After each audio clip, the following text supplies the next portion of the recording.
the fake history. Let's talk about that right now in this podcast.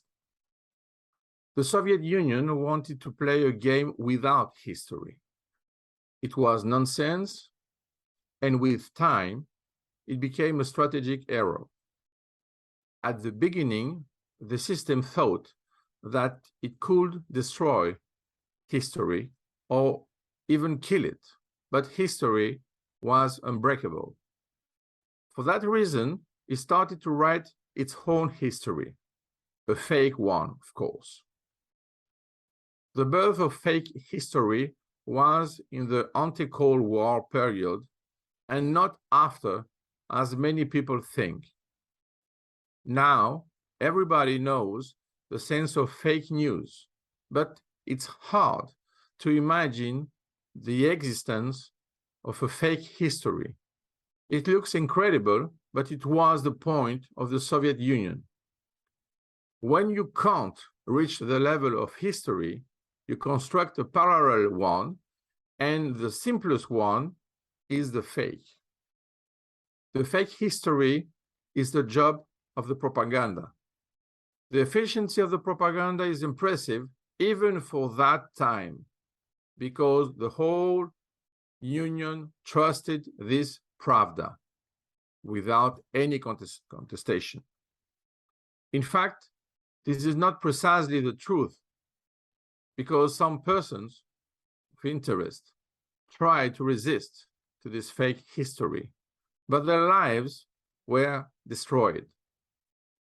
A famous example is Boris Pasternak, who was awarded the Nobel Prize for Literature in 1958. The fake history is just tactics. It has not a very high level. You don't need that. The impressive fact is that the propaganda can use it as a whole framework to change the mind of every brain. The idea when you write a scenario is to think that it has to be consistent. You don't care about that in fake history. So you have only orders, facts, which are not related. There is not only one logic. The idea is only how to protect the system. So you can use fake news, liars, and of course, fake history to do what? First, to accept that you are not able to kill history.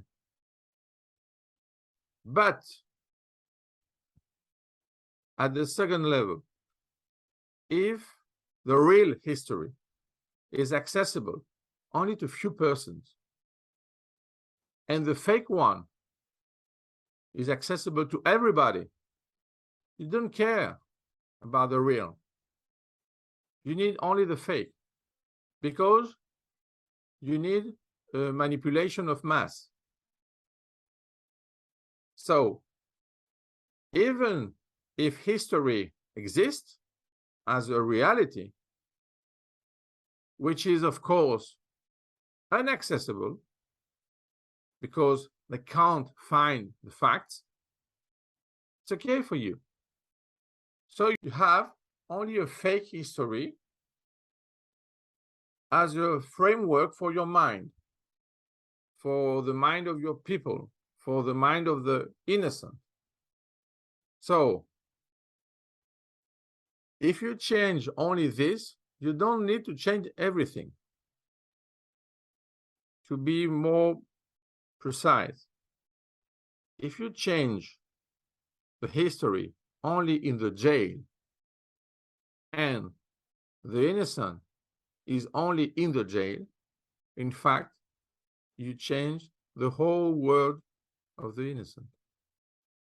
So you don't care to change anything else outside. So you are in the system and you say, this is history.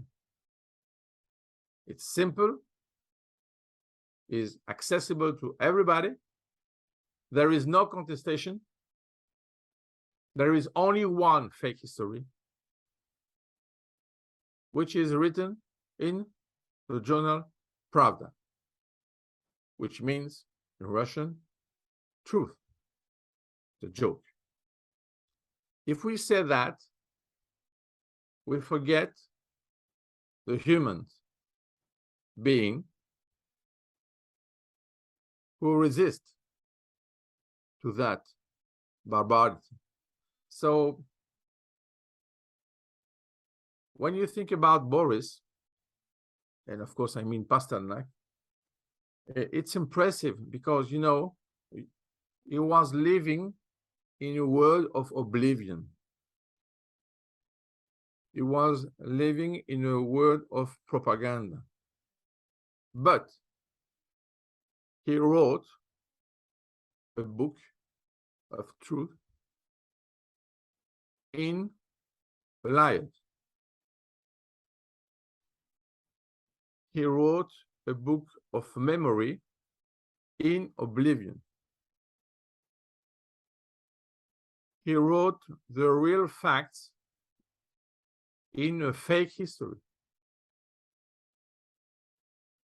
And he did it. So, of course, his life was destroyed, but his work is still here with us, and we know that it was correct. So this resistance, this resilience, it's an important fact to imagine that. Don't say all the time that when you have propaganda, nothing else is possible. It's possible, but with sacrifices. So for us, the example of Boris, and at the end of the Cold War, of course, his recognition, even by the Russian system, officially, I mean, after, of course, Gorbachev, is a proof that we can do what we have to do, even in that context. So we have to remember him and the others. We have to keep in mind their works and say that it's always possible to resist to barbarity, but you need willingness.